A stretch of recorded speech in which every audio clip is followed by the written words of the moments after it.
Hello viewers, welcome to my YouTube channel. Viewers, আজকে আমরা Lucent বাংলায় অনুবাদ ক্লাস নম্বর 8 অর্থাৎ 7টা ক্লাস আমরা করেছি। আজকে ক্লাস নম্বর 8 আমাদের হিস্ট্রি ক্লাস চলছে।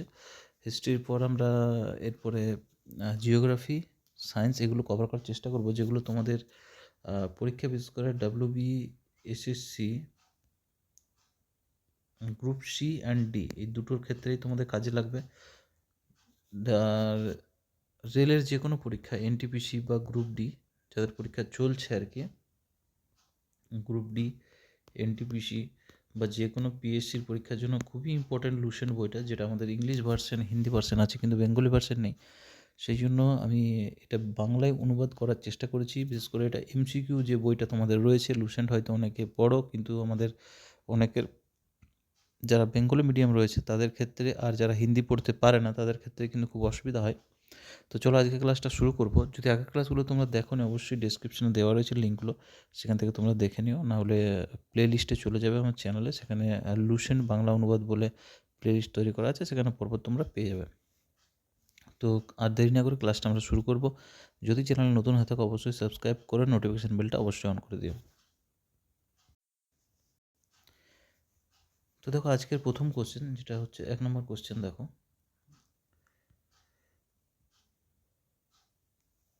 তার একটা কথা আমি বলে দিই যে এই যে ক্লাসগুলো চলছে সেগুলো তোমাদেরকে আমি প্রোভাইড করে দেবো। তো সবার শেষে আমি একটা পুরো পিডিএফ বানিয়ে, যেহেতু পরপর ক্লাস চলছে তো পুরো পিডিএফগুলো একসাথে মার্জ করে কিন্তু পুরো বইটা কিন্তু পেয়ে যাবে। তো তার জন্য তোমাদেরকে রেগুলার ক্লাসটা ফলো করতে হবে, আর কমেন্ট অবশ্যই করবে যারা যারা ফলো করছো, আমি তাদেরকেই দিয়ে দেবো।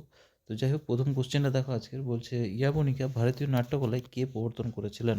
অপশান দেখো, শকরা, পার্থিয়ানরা, গ্রিকরা আর কুষাণরা। সঠিক অ্যান্সার হয়ে যাবে আমার গ্রিকরা। চলো পরে কোশ্চেন আসবো। কোশ্চেন নাম্বার 2, ভারত সরকার কর্তৃক এখনও ব্যবহৃত শকাব্দ বা শাকা যুগ কে শুরু করেছিলেন? অপশান দেখো, কনিষ্ক, বিক্রমাদিত্য, সমুদ্রগুপ্ত, অশোক। সঠিক অ্যান্সার হয়ে যাবে কনিষ্ক। এটা সবাই জানো হয়তো যে শকাব্দ কনিষ্ক প্রবর্তন করেছিলেন। তোমাদের কাছে প্রশ্ন হচ্ছে যে কত সালে প্রবর্তন করেছিলেন। চলো পরে কোশ্চেন নম্বর 3, ভারতে প্রথম কারা স্বর্ণমুদ্রা প্রচলন করেন? অপশান দেখো, মৌর্যরা, ইন্দো গ্রিকরা, গুপ্তরা, কুষাণরা। সঠিক অ্যান্সার হয়ে যাবে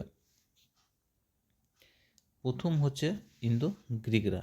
ঠিক আছে, স্বর্ণমুদ্রা প্রথম প্রচলন করেছিলেন ইন্দো গ্রিকরা। পরে কোশ্চেন দেখো, কোশ্চেন নম্বর 4, নিম্নলিখিতের মধ্যে কারা কনিষ্কের সমসাময়িক ছিলেন? তো অপশান দেখো, প্রথম অপশান হচ্ছে নাগার্জুন, অশ্বঘোষ, বসুমিত্র। অপশান বি দেখো, কম্বন, বাণভট্ট, অশ্বঘোষ। অপশান সি হচ্ছে অশ্বঘোষ, কালিদাস, বাণভট্ট। অপশান ডি হচ্ছে কালিদাস, কম্বন আর বসুমিত্র। অপশানগুলো তোমরা দেখে নিয়েছো। সঠিক অ্যান্সারটা হচ্ছে অপশান এ, নাগার্জুন, অশ্বঘোষ আর বসুমিত্র। পরের কোশ্চেন দেখো, কোশ্চেন নম্বর 5, কুষাণ যুগে সর্বাধিক উন্নয়ন কোন ক্ষেত্রে হয়েছিল? কুষাণ যুগে সর্বাধিক উন্নয়ন হয়েছিল কোন ক্ষেত্রে? অপশান দেখো, ধর্ম, শিল্পকলা, সাহিত্য, স্থাপত্য। তোমাদেরকে বলতে হবে যেখানের মধ্যে কোন ক্ষেত্রে সবচেয়ে বেশি উন্নয়ন হয়েছিল। তো কুষাণ যুগে সঠিক অ্যান্সার আমার হবে স্থাপত্য। পরের কোশ্চেন দেখো, খুব ইম্পর্ট্যান্ট একটা কোশ্চেন, কনিষ্কের রাজধানী কী ছিল? অপশান দেখো, Purushpur. Option B, Mathura. Option C হচ্ছে তক্ষশিলা। অপশান ডি হচ্ছে পাটলিপুত্র। এর সঠিক অ্যান্সার হয়ে যাবে পুরুষপুর। কনিষ্কের রাজধানী ছিল পুরুষপুর। কোশ্চেন নম্বর 7 আসবো। খ্রিস্ট ধর্ম প্রচারের জন্য সেন্ট থমাস ভারতে আসেন কার শাসন আমলে? অপশান দেখো হচ্ছে সেঙ্গুভুত্তান বা চের, করিকাল বা চোল, নেদু এঙ্গেলিয়ান বা পাণ্ড, আর হচ্ছে গন্ড ফার্নিস বা পার্থীয়। তো এখানে তোমাদেরকে একটু টাফ অপশান দিয়েছে, যেহেতু এটা ট্রান্সলেট করা রয়েছে। তো এখানে তোমাদেরকে অপশানগুলো দেখবে চেল, চোর, পাণ্ড আর পার্থীয়। এটা দেখলে মনে রাখতে পারবে। তো সঠিক অ্যান্সার হয়ে যাবে যে পার্থীয়রা। ঠিক আছে, চলো কোশ্চেন নম্বর 8 আসবো। 8 বলছে শকাব্দ কে শুরু করেন এবং কখন? অপশান দেখো, প্রথম হচ্ছে যে কদফিসেস খ্রিস্টপূর্ব 58 সালে, বিক্রমাদিত্য খ্রিস্টপূর্ব 58 সালে, রুদ্রদমন প্রথম হচ্ছে খ্রিস্টাব্দ 78 সালে, কনিষ্ক খ্রিস্টাব্দ 78 সালে। সঠিক অ্যান্সার হয়তো তোমরা অনেকে জানো এটা, অ্যান্সারটা আমি বলে দিচ্ছি। অ্যান্সারটা হচ্ছে কনিষ্ক খ্রিস্টপূর্ব 78 সালে। চলো পরে কোশ্চেন নম্বর 9, চরক কোন শাসকের বিখ্যাত রাজ্যাভিষেক ছিলেন? চরক। অপশান এ দেখো হর্ষ, অপশান বি হচ্ছে চন্দ্রগুপ্ত মৌর্য, অপশান সি হচ্ছে অশোক, অপশান ডি হচ্ছে কনিষ্ক। এটা কানিষ্ক হয়ে গেছে, এটা স্পেলিংটা একটু টাইপিংয়ে মিস্টেক হয়েছে, এটা হবে কনিষ্ক। তো সঠিক অ্যান্সার হয়ে যাবে 9-এর ডি, হচ্ছে কনিষ্ক। পরের কোশ্চেন দেখো, কোশ্চেন নম্বর 10, প্রাচীন ভারতের সাতবাহন রাজ্যে একটি জেলা কী নামে পরিচিত ছিল? অপশান এ আহার, অপশান বি হচ্ছে কটক, অপশান সি হচ্ছে রাষ্ট্র, অপশান ডি হচ্ছে বিহার। এর সঠিক অ্যান্সার হয়ে যাবে আহার। পরে কোশ্চেন আসবো, কোশ্চেন নম্বর 11, কনিষ্কের মাথাবিহীন মূর্তি কোথা থেকে আবিষ্কৃত হয়েছে? খুব ইম্পর্টেন্ট একটা কোশ্চেন এখানে। কোথা থেকে আবিষ্কৃত হয়েছে? অপশান এ হচ্ছে এলাহাবাদ, অপশান বি হচ্ছে মথুরা, অপশান সি হচ্ছে সাঁচি, অপশান ডি হচ্ছে তক্ষশিলা। এর সঠিক অ্যান্সার হবে মথুরা, অপশান বি। পরের কোশ্চেন আসবো, কোশ্চেন নম্বর 12, গান্ধার শিল্পকলার সঙ্গে কার শাসনকাল যুক্ত? অপশান দেখো, অপশান এ হচ্ছে কনিষ্ক, এটা কানিষ্ক হয়ে গেছে, আবার কনিষ্ক পড়ে নিও।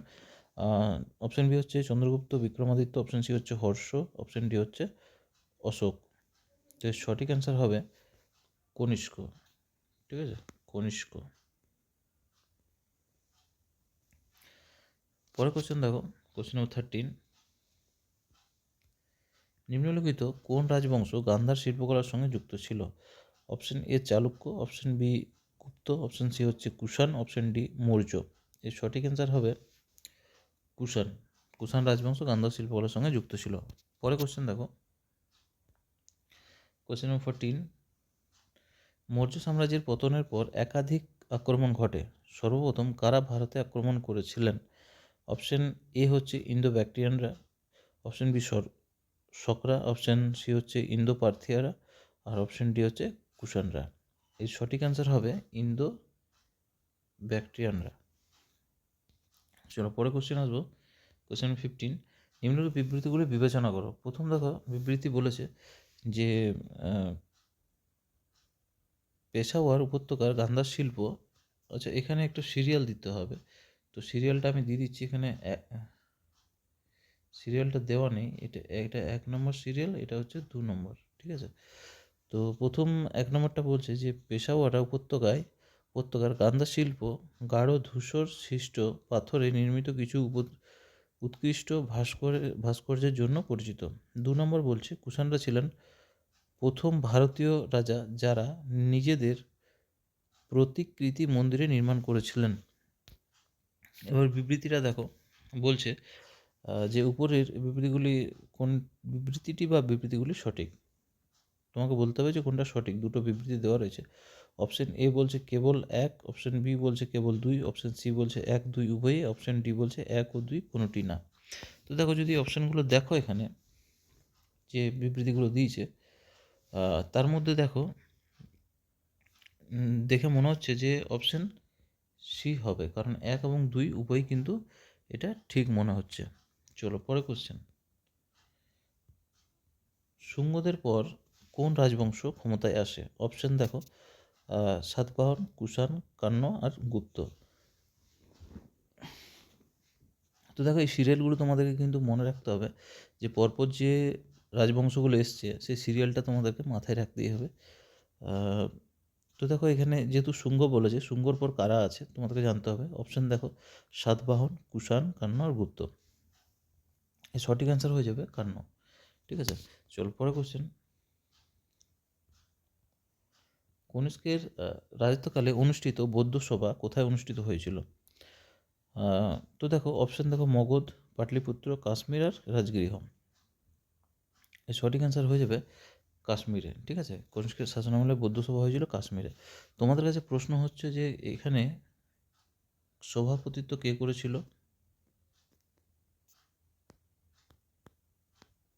সভাপতিত্ব কে করেছিল? আর এটা হয়েছিল কত সালে? ঠিক আছে, তোমাকে বলতে হবে যে কত সালে হয়েছে আর কে সভাপতিত্ব করেছিল। চলো পরে কোশ্চেন আসবো, কোশ্চেন 18।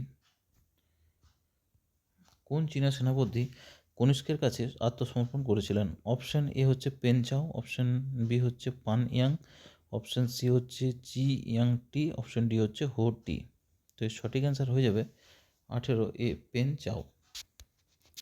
চলো পরে কোশ্চেন, কোশ্চেন নম্বর 19। নিম্নলিখিতগুলির মধ্যে কে কনিষ্ক প্রথমে দরবার অলঙ্কৃত করেননি? তো অপশন এ হচ্ছে অশ্বঘোষ, অপশন বি হচ্ছে পার্শ্ব, অপশন সি হচ্ছে বসুমিত্র, অপশন ডি হচ্ছে বিশাখ দত্ত। এর সঠিক অ্যান্সার হয়ে যাবে বিশাখ দত্ত। পরের কোশ্চেন দেখো, সাতবাহনদের রাজধানী কোথায় অবস্থিত ছিল? ঠিক আছে, সাতবাহনদের রাজধানী কোথায় ছিল? অপশন দেখো অমরাবতী, অপশন বি হচ্ছে পৈঠান, অপশন সি হচ্ছে নালদুর্গ, অপশন ডি হচ্ছে দুর্গ। এর সঠিক অ্যান্সার হয়ে যাবে পৈঠান বা পৈঠান বলে এটাকে। ঠিক আছে, এটা পৈঠান হবে। ঠিক আছে, পৈঠান। চলো পরে কোশ্চেন 21। নিম্নলিখিত কোন শাসককে বর্ণ ব্যবস্থার রক্ষক হিসাবে উল্লেখ করা হয়েছে? অপশন এ হচ্ছে পুষ্যমিত্র শুঙ্গ, অপশন বি হচ্ছে খারবেল, অপশন সি হচ্ছে গৌতমীপুত্র সাতকর্ণী, অপশন ডি হচ্ছে বাসুদেব। সঠিক অ্যান্সার হবে খারবেল। চলো পরে কোশ্চেন আসবো, কোশ্চেন নম্বর 22। ভারতীয় ও গ্রিক বৈশিষ্ট্যের সংমিশ্রণে গঠিত শিল্প রীতিকে কি বলা হয়? অপশন দেখো শিখর, অপশন বি হচ্ছে ভেষর, অপশন সি হচ্ছে গান্ধার, অপশন ডি হচ্ছে নাগর।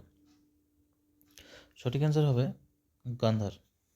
চলো পরে কোশ্চেন আসবো, বিন্ধ্য অধিপতি নামে কে পরিচিত ছিলেন? বিন্ধ্য অধিপতি নামে কে পরিচিত ছিলেন? অপশন এ হচ্ছে শিমুক, অপশন বি হচ্ছে Gautamiputra Satakarni, option D Ashoka, option C Ashoka, option D হচ্ছে চন্দ্রগুপ্ত মৌর্য।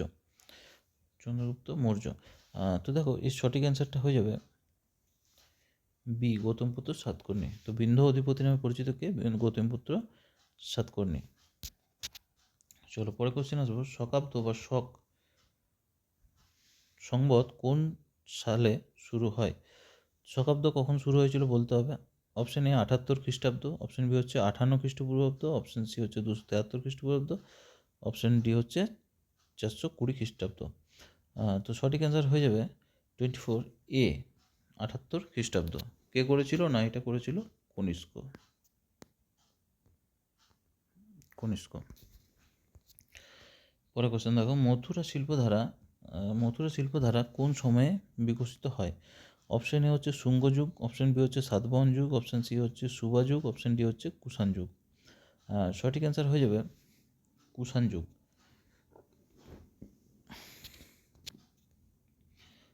Question number 26। ভারতে প্রথম সামরিক শাসন ব্যবস্থা কে প্রবর্তন করেন বা মিলিটারি গভর্নরশিপ? ঠিক আছে, অপশন এ হচ্ছে গ্রিকরা, অপশন বি হচ্ছে শকরা, অপশন সি হচ্ছে পার্থিয়ানরা, অপশন ডি হচ্ছে মুঘলরা। তো দেখো এর সঠিক অ্যান্সার হয়ে যাবে গ্রিকরা। প্রথম সামরিক শাসন ব্যবস্থা প্রবর্তন করেছিল কারা? না, গ্রিকরা। চলো কোশ্চেন নম্বর 27। কাশ্মীরে কনিষ্কের রাজত্বকালে অনুষ্ঠিত বৌদ্ধ সভার সভাপতিত্ব কে করেছিলেন?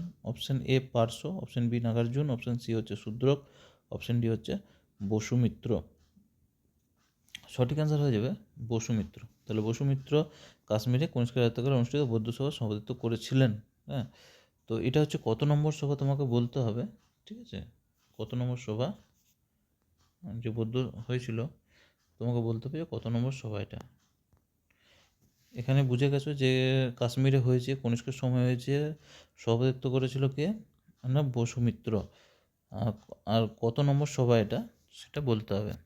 চলো 20, এখানে 28 কোশ্চেনটা স্কিপ হয়ে গেছে, যাই হোক সিরিয়ালটা 27 উপর 29 হয়ে গেছে। ঠিক আছে, যাই হোক 29টা আমরা দেখে নেবো কোশ্চেনটা। প্রাচীন ভারতে আগত আক্রমণকারীদের প্রসঙ্গে নিচের কোনটি সঠিক কালানুক্রমিক? ক্রমটা তোমাকে বলতে হবে। অপশান এ বলছে গ্রিক, তারপর শক, তারপর কুষাণ। অপশান বি বলছে গ্রিক, কুষাণ, শক। অপশান সি হচ্ছে শক, গ্রিক, কুষাণ। অপশান ডি হচ্ছে শক, কুষাণ, গ্রিক। তো সঠিক যে ক্রম হচ্ছে সেই ক্রমটা হচ্ছে প্রথমে গ্রিক, তারপর শক, তারপর কুষাণ। পরে কোশ্চেন দেখো, কোশ্চেন নম্বর 30 বলছে প্রাচীন ভারতের অর্থনীতিতে গুরুত্বপূর্ণ ভূমিকা পালনকারী গিল্ড বা শ্রেণী এর প্রসঙ্গে নিচের কোন বক্তব্যগুলি সঠিক তোমাকে বলতে হবে। কোনটা সঠিক তোমাকে বলতে হবে। তো দেখো এখানে 1 নম্বর বলছে প্রতিটি শ্রেণী রাষ্ট্রের কেন্দ্রীয় কর্তৃপক্ষের কাছে নথিভুক্ত থাকতো এবং রাজা ছিলেন তাদের প্রধান প্রশাসনিক কর্তৃপক্ষ। 2 নম্বর বলছে মজুরি, কাজের নিয়মাবলী, কাজের মানদণ্ড এবং পণ্যের মূল্য গিল্ড দ্বারা নির্ধারিত হতো। 3 নম্বর বলছে গিল্ডের নিজস্ব সদস্যদের উপর বিচারিক ক্ষমতা ছিল। এবার বলছে যে নিচে দেওয়া কোডগুলির সাহায্যে সঠিক উত্তরটি তোমাকে বলতে হবে। তো দেখো বলছে কোনটা সঠিক তোমাকে বলতে হবে। অপশান এ বলছে শুধুমাত্র 1, 2। অপশান বি বলছে শুধুমাত্র 2। অপশান সি বলছে শুধুমাত্র 2, 3। অপশান ডি বলছে 1, 2 ও 3 সবগুলি। তো সঠিক অ্যান্সার হয়ে যাবে শুধুমাত্র 2 ও 3। তাহলে 2 আর 3 ঠিক আছে। যে 2 নম্বরে বলেছিল কি যে মজুরি, কাজের নিয়মাবলী, কাজের মানদণ্ড এবং পণ্যের মূল্য গিল্ড দ্বারা নির্ধারিত হতো। আর 3 নম্বর বলছে যে গিল্ডের নিজস্ব সদস্যদের উপর বিচারিক ক্ষমতা ছিল। ঠিক আছে। তো আজকের এইগুলো ছিল 30 যে কোশ্চেনটা ছিল। হ্যাঁ, প্রত্যেকটা আমি চ্যাপ্টার ওয়াইজ করছি, যেভাবে তোমাদের লুসেন্টে দেওয়া রয়েছে সেই চ্যাপ্টার ওয়াইজ করার চেষ্টা করছি, কারণ যেহেতু এগুলো ট্রান্সলেট করতে হচ্ছে ওই জন্য একসাথে অতগুলো করা যায় না। যাই হোক, টাইম বের করে আমি পুরোটা করিয়ে দেবো তোমাদের লুসেন্টটা। রেগুলার ফলো করতে থাকো, অনেক কাজে লাগবে ক্লাসগুলো। ভিডিওটা এখানে শেষ করলাম। ভালো লাগলে অবশ্যই একটা লাইক দিয়ে যেও আর কমেন্ট অবশ্যই করবে। আর ক্লাসটা এখানে শেষ করলাম, আবার নতুন ক্লাস নিয়ে আসবো। ততক্ষণের জন্য টাটা।